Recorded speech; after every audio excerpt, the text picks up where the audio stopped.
નમસ્કાર મિત્રો, સ્વાગત છે તમારું અમારી યુટ્યુબ ચેનલ ઓનલાઈન ઇન્ફો ગુજરાતીમાં। તો આજે આપણે વાત કરવાના છીએ સરકારની એક મહત્વની યોજના વિશે। તે યોજનાનું નામ છે સ્વરોજગારલક્ષી લોન યોજના। આ યોજના અંતર્ગત બિન અનામત વર્ગની જાતિના લોકોને નાના પાયાના વ્યવસાય અને ધંધા માટે તથા વાહનની ખરીદી માટે સસ્તા વ્યાજ દરે લોન આપવામાં આવે છે। તો આ વિડીયોમાં આપણે જોઈશું કે લોન સહાયનું ધોરણ કેટલું છે, એટલે કે લોન કયા કયા વ્યવસાય માટે અને કેટલી મળે છે, આ લોન સહાય કોને મળવાપાત્ર છે, લોનની ભરપાઈ કઈ રીતે કરવાની રહેશે, તેનો માપદંડ શું છે, આ યોજના માટે કયા કયા ડોક્યુમેન્ટની જરૂર પડશે, તેની શરતો શું શું છે, તેની સંપૂર્ણ માહિતી આપણે આ વિડીયોમાં જોવાના છીએ। તો ચાલો વિડીયો જોઈએ। સૌપ્રથમ આપણે લોન સહાયના ધોરણ વિશે વાત કરીશું।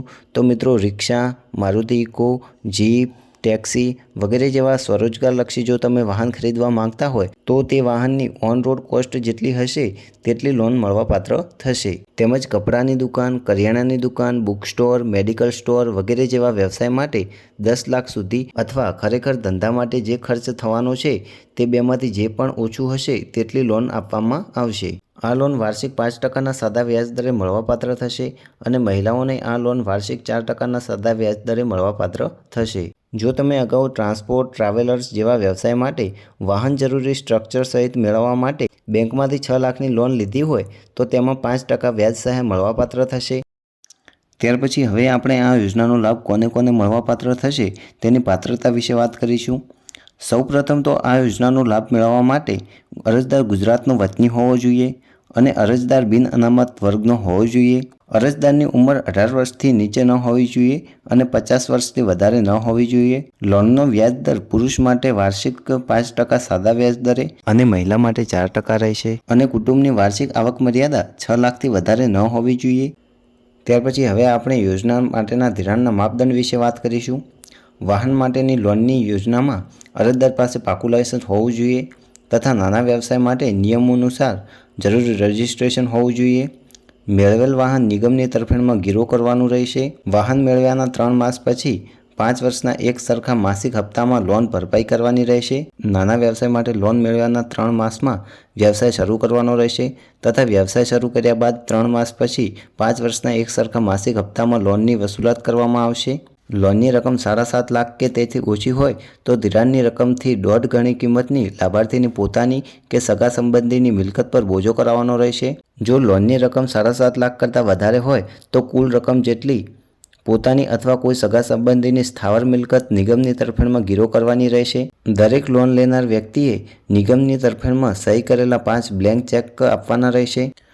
હવે આપણે જોઈશું કે આ યોજનામાં ફોર્મ ભરવા માટે કયા કયા ડોક્યુમેન્ટની જરૂર પડશે। શૈક્ષણિક લાયકાતનો કોઈ પણ પુરાવો રજૂ કરવાનો રહેશે, ઉંમરનો પુરાવો રજૂ કરવાનો રહેશે, તમારું આધાર કાર્ડની જરૂર પડશે, રેશન કાર્ડ કે જેમાં કુટુંબના સભ્યોની સંપૂર્ણ વિગત હોય, રહેઠાણનો પુરાવો રજૂ કરવાનો રહેશે, બિન અનામત વર્ગનું પ્રમાણપત્ર રજૂ કરવાનું રહેશે, કુટુંબની આવકનો દાખલો રજૂ કરવાનો રહેશે। જો તમે આઈટી રિટર્ન ભરતા હોય તો આઈટી રિટર્નના તમામ પેજ તમારે અરજી ફોર્મમાં અપલોડ કરવાના રહેશે અને જો તમે આઈટી રિટર્ન ન ભરતા હોય તો એક સ્વઘોષણા પત્રક રજૂ કરવાનું રહેશે।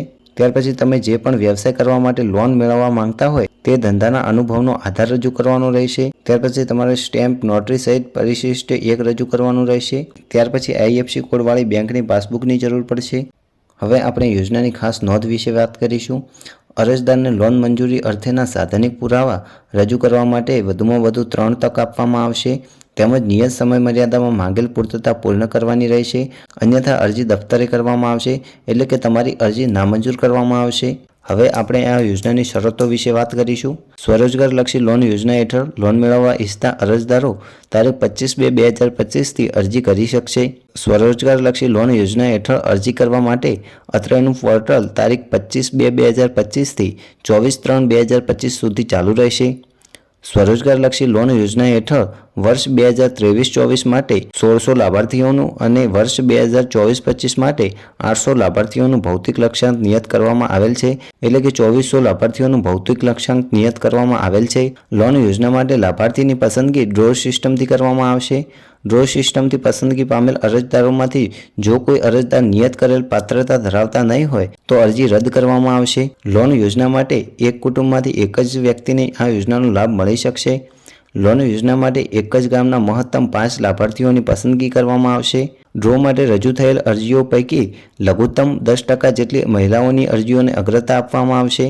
નિયત કરાયેલ વ્યવસાયો માટે જિલ્લા દીઠ એક વ્યવસાય માટે મહત્તમ 20 લાભાર્થીઓની પસંદગી કરવામાં આવશે। લોન યોજના માટે અરજદાર દ્વારા અરજી કન્ફર્મ થયા પછી નિગમ દ્વારા ડ્રોપ સિસ્ટમથી પસંદગી પામેલ અરજદારને ઓનલાઈન સબમિટ કરેલા દસ્તાવેજોની ચકાસણી કર્યા પછી સૈદ્ધાંતિક મંજૂરી નામંજૂર પૂર્તતાની જાણ સીધી અરજદારને ઈમેલ અથવા તો SMS દ્વારા મોકલી આપવામાં આવશે। અરજદારને મળેલ પૂર્તતાની વિગતો દિન 7માં પૂર્ણ કરી માંગેલ જરૂરી ડોક્યુમેન્ટ ઓનલાઈન અપલોડ કરવાના રહેશે। નિગમ દ્વારા અપાયેલ સૈદ્ધાંતિક મંજૂરી આદેશ મુજબના અરજદારે જરૂરી સાધનિક પુરાવો ઓનલાઈન અપલોડ કરી તેનું જે જિલ્લા રહેઠાણ હોય તે જિલ્લા મેનેજરની કચેરીએ અરજીની પ્રિન્ટ સાથે 30 દિવસમાં જમા કરાવવાની રહેશે। હવે પછીની વિગતોની જાણ SMS ઈમેલથી કરવામાં આવશે। હવે પછીથી અરજીની વિગતોની જાણ SMS ઈમેલથી કરવાની હોય આપનો મોબાઈલ નંબર અને ઈમેલ આઈડી બદલાયેલ હોય તો તેની જાણ તમારે નિગમની કચેરીએ કરવાની રહેશે। અરજદારે અરજી મંજૂર થયેથી બોજા નોંધ મોર્ગેજ દસ્તાવેજો રજૂ કરવાના રહેશે। વ્યવસાયને અનુરૂપ GST નંબર સાથેનું ક્વોટેશન સરકાર માન્ય વેલ્યુઅરનો વેલ્યુએશન રિપોર્ટ મિલકતના ફોટોગ્રાફ સાથે રજૂ કરવાના રહેશે। નિગમની તરફેણમાં 5 પ્રિન્ટેડ નામવાળા ચેક રજૂ કરવાના રહેશે। તો મિત્રો આશા રાખું છું કે તમને વિડીયો ગમ્યો હશે।